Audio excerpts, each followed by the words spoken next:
Hello from Brussels, outside the European Commission headquarters. Now, it's a common conceit in the United Kingdom that all the Prime Minister has to do is somehow cobble together a steady parliamentary majority in favour of some sort of deal to exit the European Union, and then everything will be hunky-dory. In fact, even if she manages that, that's only half the battle, because that deal would have to be agreed with this institution behind us, with the chief negotiator, Michel Barnier, representing the 27 member states of the European Union apart from Britain. And thus far, over the last 2 years, Michel Barnier has been running rings round UK negotiators. He has two clear objectives. One is to make sure that whatever deal is done with the UK, it's not as good as that for any member state. That is crucially important if others are not to be encouraged to also leave the club. And secondly, the European Commission will stay faith with Ireland. The Irish flag is flying here today because the Irish Taoiseach is inside that building. Opposite is Kitty O'Shea's pub. The Irish are in with the BRICS in Europe, and Europe will stick with the Irish. So Michel Barnier will represent that interest. It's going to be a tough task for the Prime Minister. Thus far, she's not been up to it. We'll see what happens. And today, in the Alex Salmond Show, we present some home thoughts from Europe. What do the Brits here think of the Brexit burak? And what do other Europeans think as the UK negotiators stumble from one expedient to another? But first, over to Taz, back in the studio, for your tweets, your emails and your messages. Thank you, Alex. Last week, we talked to some of Britain's Brexiteers in Europe. Now, for a different perspective, we'll be speaking to the man voted as the most influential UK Euro MP, Claude Moraes, the MEP for London. We talked to Claude about how Brussels regards Brexit and about how splits at home impact on Labour's case in Europe. We also look at this week's bombshell defections of MPs from Labour and Tory. Are we on the way to full-scale political realignment at Westminster?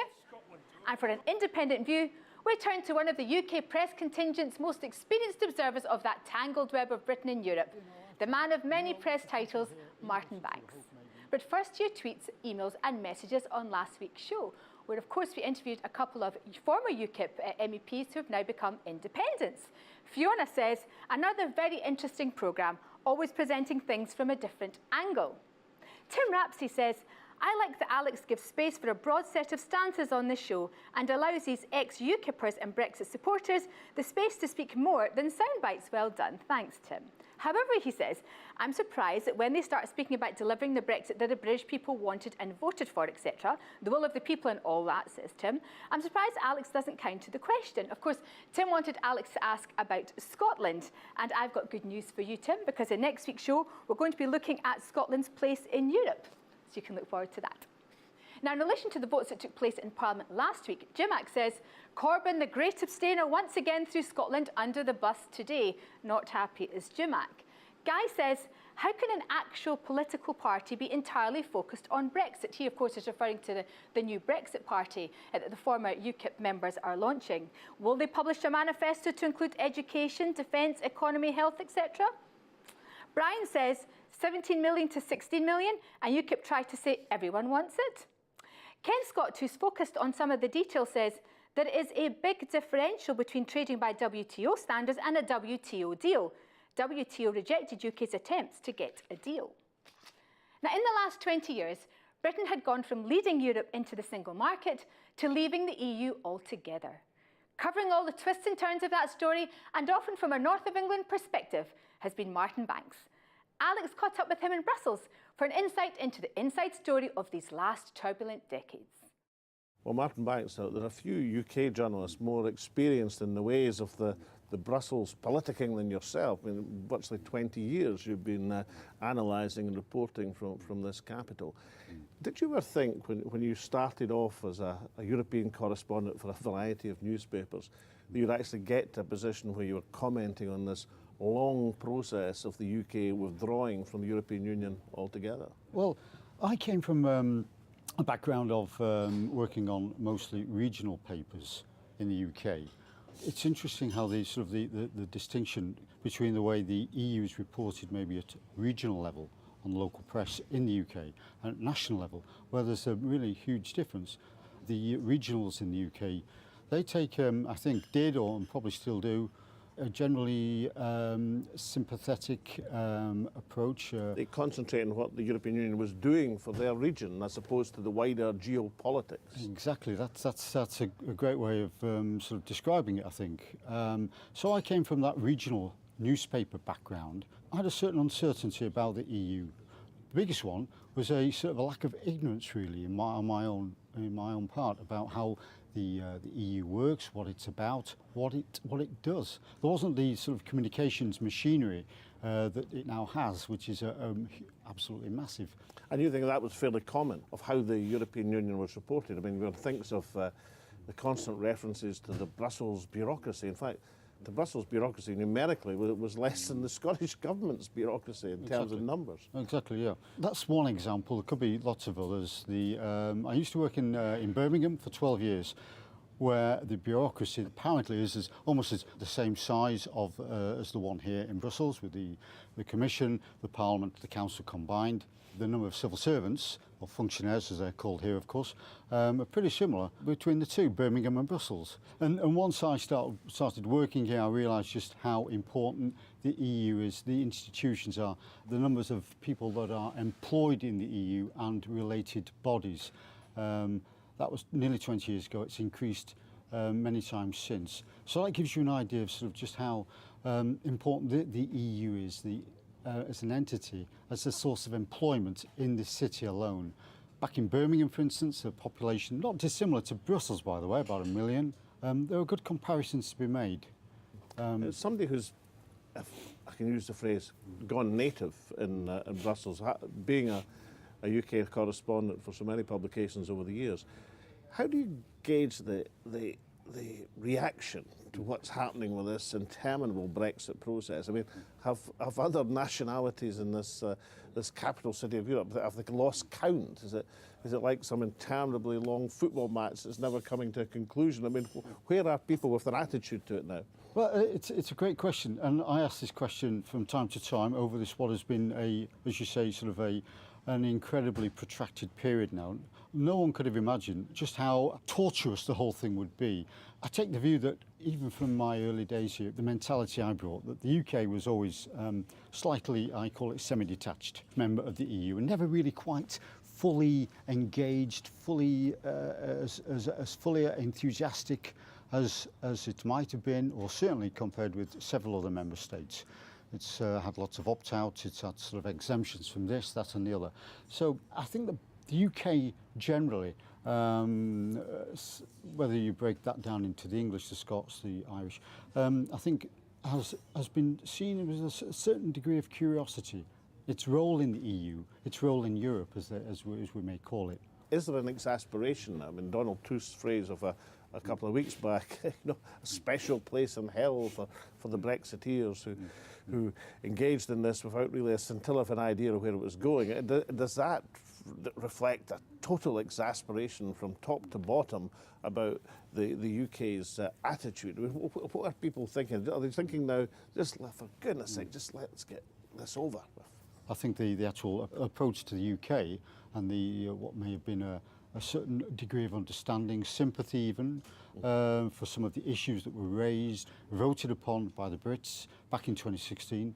A certain empathy with that maybe. I think that's gradually changed now, and that's eroded, and there is a large chunk now, a large degree of frustration and annoyance and bordering on anger, which may have partly, presumably, explained the slightly uncharacteristic outburst from Mr. Tusk, who is generally seen here in Brussels as very supportive of Great Britain. To me, it gives an indication of he's just virtually given up on the fact that he thinks, as he clearly did, that there may be a reversal of its decision to stay, and it's gone now, and this is a sort of a slightly uncharacteristic outpouring of how he feels, you know. The point you make is very interesting, that an observer of the scene like yourself, a commentariat here in Brussels, would have regarded Donald Tusk as someone sympathetic to the UK, at least at the outset of these negotiations, perhaps even someone who harboured the hope that an accommodation could be found that, over the medium term at least, would allow the UK a route back into the European firmament, but now seems totally exasperated and was bound to say, if that's what the supporters are feeling, what are the opponents thinking? Well, I think there's a large element of truth in that. I think that the political class in the EU, Mr. Tusk, Juncker, others, Barnier, and many, many others, there's a certain degree of fear here of what comes next now, post-Brexit, in the next 2 or 3 years, or if not in a shorter period. So, Martin Banks, if you had to judge over your 20 years experience, do you think the end game of Brexit is going to be to have more cohesion in the what remains, well, the other 27 countries, it should be said, of the European Union, or do you think there's going to be eventually some sort of domino effect where Brexit starts to unglue the sticking together of the European project? This is the big question, I think. What's going to happen? I think there's a lot of fear. If the UK is seen to make a success of Brexit, which we assume will happen, then that is not good news for the EU, and that will spell problems for the EU. If Great Britain is seen to be making a mess of post-Brexit life, as it is apparently of the negotiations, I have my doubts. I think it will do well, but we'll see. But if it's seen to make a mess, then that will spell good news for the EU and Brussels. That will pull everyone together. Say, look, they can then say, look what a mess the UK has made of this. Tut tut, don't do the same thing. Stay with us. There's safety in numbers. In a globalised world, that's the place to be. You know. But isn't that why Michel Barnier, as his first line of negotiations, was to ensure that whatever deal the UK was offered, a deal which, remember, the Prime Minister accepted, would be less good than the deal available to a loyal member state of the European Union? Yeah, I think that it put the people like Barnier and the current Council President Juncker in an incredibly difficult position. I think Juncker, just at the press conference just recently, after the comments by Tusk, the hellish comment, Juncker said that this job is hell. I think he meant specifically this job of Brexit and trying to sort of negotiate the exit of a big member player. Is hell. So I assume he was referring to the current incredibly protracted negotiations about the UK's exit. Is it a secret wish you might have that the next thing you'll be commenting on is the possible re-entry negotiations either for the Britain or perhaps even the nations within the United Kingdom? Well, we keep hearing that votes and referenda are a once-in-a-lifetime one. Once in a lifetime, never happen again. And there are lots of people here in Brussels who hope maybe and even believe that the UK's decision to exit will be reversed and there will be a repeat of all this. Can we take a repetition of all this? Can we take even another referendum? Because that would mean rehearsing and going over the whole story once again. Great copy for journalists like me. Keeps a lot of journalists in very busy indeed. Whether it keeps them mentally fit, that's another question. Martin Banks, whatever happens, you'll be here to write about it. So can I thank you for appearing in Alex Salmond's show. You're entitled to the Quake. Now, I know you're north of England, but you're close enough to Scotland to know what this is. The whiskey and the Quake, then passed round all your close friends here. Only Scotch, mind. Only right. Scotch. Well, that's very kind of it. I work with a Scot. My boss is a Scot. I know the Scots take a slightly, generally different approach to the EU than some of the English. Certainly those in the English. The same attitude to whiskey, Martin. Thank you so much. Thank you. Thanks a lot. Coming up after the break, Alex speaks to Labour's London voice in Europe about how Brexit is regarded from a European perspective and whether the new independent group launched this week as a breakaway from Labour has any chance of picking up support. We'll see you then. Welcome back. As a European Parliamentarian of the Year, no one is in a better position than Claude Moraes to read the runes of Brexit. And in a week of the most serious parliamentary defections from Labour for 40 years, Claude can tell us whether Brexit will break Labour. Claude Moraes, you grew up in Dundee, so you're well aware of what a burak is, one almighty mess. I did. So tell me from your vantage point in Brussels, what do you make of Britain's Brexit burak? Well, Alex, growing up in Scotland, I grew up in Dundee and then in Stirling, and I think the Scots have got the best words for the mess that we're in now, frankly. But it's also it's quite a surreal situation here. I'm the last British, very proud, by the way, of my Scottish upbringing, but the last one to be here chairing a committee, and that is because you know the Parliament, you know the European institutions, Alex, very well, and that's quite a funny position to be in because we're still legislating. I just came out of a legislative trialogue, they call it, and we're still doing that. I'm still doing that, and we're just a few weeks away from a big country, Britain, leaving the European Union. So it's a really surreal situation, and there's a mix of kind of anger, confusion and bemusement, frankly, that our government hasn't got its act together, and they're risking no deal. I think that's the nub of it, that they're risking a no deal as part of their sort of calamitous kind of negotiating strategy. Claude, you're regarded as one of Britain's most influential members of the European Parliament, as well as one of the longest serving. How do other Europeans regard what's happening to Britain? Do they understand it at all? Is there any explanation that you can offer which would enlighten them?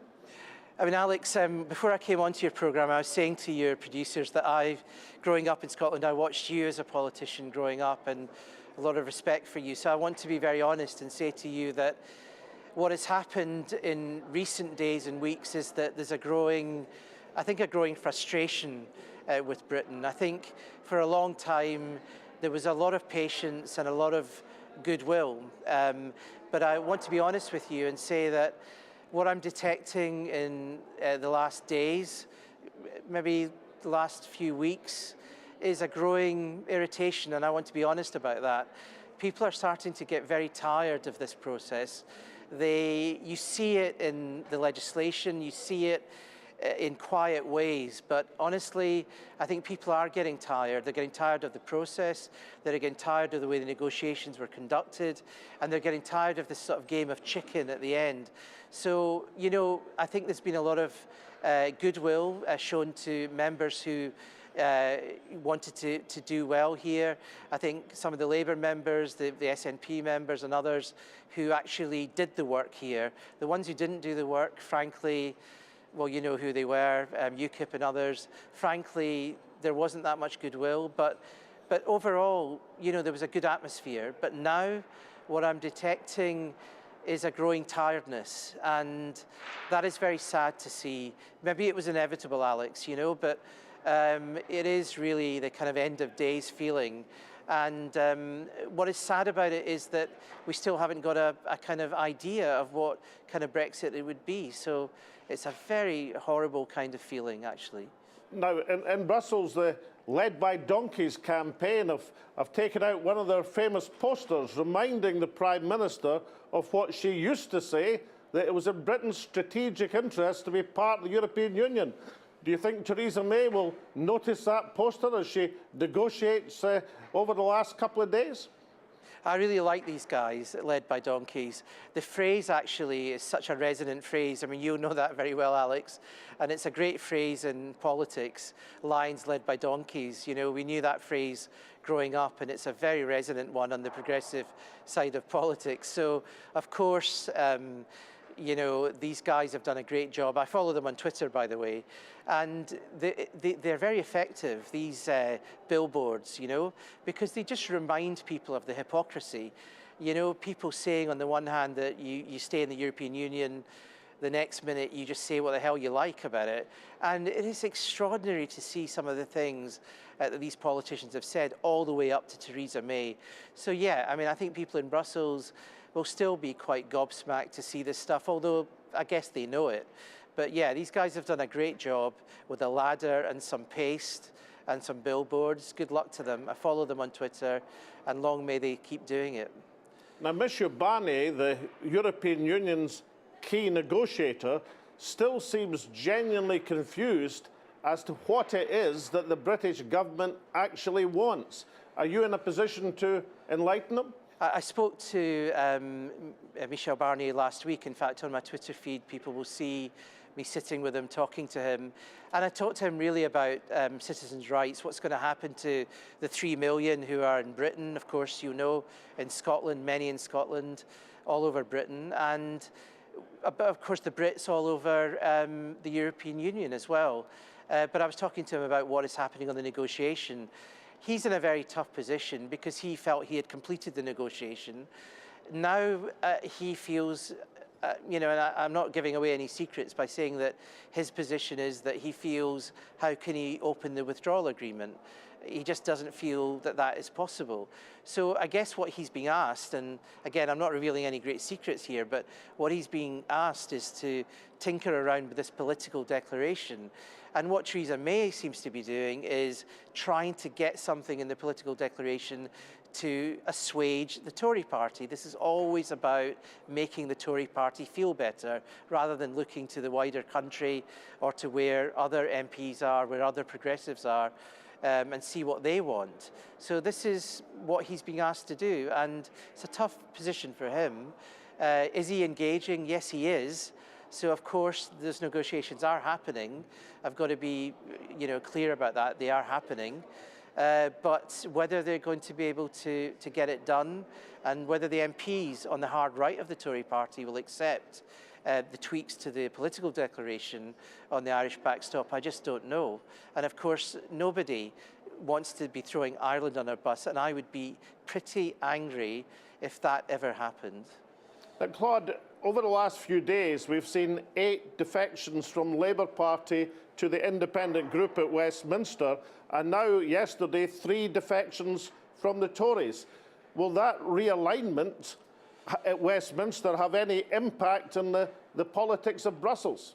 I think, of course, people in Brussels are talking about it. Let's be honest, not just in Westminster, they're talking about it here as well, where people are avidly interested in politics globally and also in Britain. And they're talking about what it means for realignment. And I think the consensus here is that while it may not have an impact on the actual raw numbers for Brexit, I think there is that consensus. There's a feeling that it might have a slow burn effect, Alex, It might have an effect that we quite can't put our finger on at the moment. And I think that's what the feeling is here. And people know it's profound in some way, but they don't think it might have an immediate effect on the numbers. Theresa May thinking of coming back next week on the deal, because of course many of these MPs who have formed the new group, we know where they stood on Brexit already. But of course, it's creating a more febrile atmosphere in Westminster, as you well know. I mean, you know this better than anyone. So for that reason, things are getting more skittish in Westminster, and people in Brussels know that. So does that make it more likely that we get a deal or less likely? Well, I think MPs are more afraid. That's the impression people get here. Will that lead them to a deal? You never know with the Tory hard right. Again, that's what people feel here. Claude Moraes, one final question. You represent very ably London in the European Parliament, but you grew up in Scotland. Both are strong Remain voting areas. Do you have any thoughts on what the long-term political implications might be for Scotland if it's dragged out of the European Union against the will of the people? Well, I love Scotland and I love London, a place that would accept somebody like me, that grew up in Scotland, is of Indian origin, and they accepted me to represent them. And that's what I love about both areas, both Remain areas, Scotland and London, and I like that identity. And I think both will suffer very badly out of Brexit. Scotland will suffer because Scotland was an open country looking outwards towards free movement, saw the benefit of it. And, Alex, people might not know about the Old Alliance, but you and I know what the Old Alliance is. I did Scots law at university, and I always want that for the whole of Britain. London will suffer badly for very obvious reasons, not just free movement, but for all the economic reasons. So, this is going to be the slow burn effect of Brexit. I feel very sad about it. I'm never going to change my opinion about that. But for Scotland and London, 2 of the regions that will really feel it, but they knew that before Brexit, and both Scotland and London did the right thing. Let's hope that that fervour stays, and let's see how the people of Scotland and London deal with this situation and what they do afterwards. Claude Moraes, thank you so much for appearing on the Alex Salmond Show and reminding us of the Old Alliance. It's a real pleasure, Alex. Thank you very much. This week's big news at Westminster has been the formation of the independent group of MPs, starting on Monday with 7 defections from the Labour Party. They were joined by an 8th on Tuesday, and yesterday 3 Tories defected, the 3 Amigos, to join the gang of independents. This means that the new parliamentary grouping has already matched the Liberal Democrats in terms of numbers in the House of Commons. Is this the long-heralded realignment of British politics? Tasmina takes a look at the history. In 1981, there was the Gang of Four and the Limehouse Declaration. Almost 40 years later, there's the Secret Seven, who formed an independent grouping of MPs. Now, with no disrespect to the new grouping, they don't quite have the cachet of the former cabinet ministers who formed the SDP, nor as yet do they have the coherence of a political programme necessary to launch a new political party. Nor are they the first people to have this idea recently. In the last 2 years alone, there have been half a dozen new parties floated and then sunk. The Radical Party was launched in 2016 and now has 420 followers on Twitter. A year later, prominent barrister Joe Moham QC was threatening to stand against Theresa May in Maidenhead as a launch gambit for Spring the Party. Later that year, the Democrats were launched and then floundered. By late 2017, the Radicals were the chosen title of Jeremy Cliffs of The Economist, but he then resigned from his own party. At the same time, two more parties, Renew and Advance, were competing for the crowded centre, and they then merged and are still operating, albeit at a low level. Celebrities were said to be lining up to back a new party just last year, while Start Again was one of the working titles for a breakaway. United for Change was the favoured alternative for multimillionaire Simon Franks. In the last few months, the UK's existing centre party, the Liberal Democrats, launched a campaign under the truly inspiring title, Momentum for Moderates. These initiatives, and indeed the Liberal Democrats, have all been overshadowed by the new independent group, who seem to have little time for their established competitors from the political centre. All of these putative parties seem to instruct a moral tale. Even in this social media age, tweeting about a new political force is somewhat easier than creating one. However, if ever there was a moment for political boldness, then this might be the one. The political establishment at Westminster is fracturing as never before. Whether you are out to break the mould of British politics, or just wanting to secure a deal on Brexit, or wanting, like the new Brexit Party, to stop a deal with Europe, or indeed arguing for Scottish independence within Europe, there will be few more propitious opportunities than now. This could be a time when fortune does indeed favour the brave. And so for Alex and me and all at the show, it's goodbye for now, and we'll see you next week.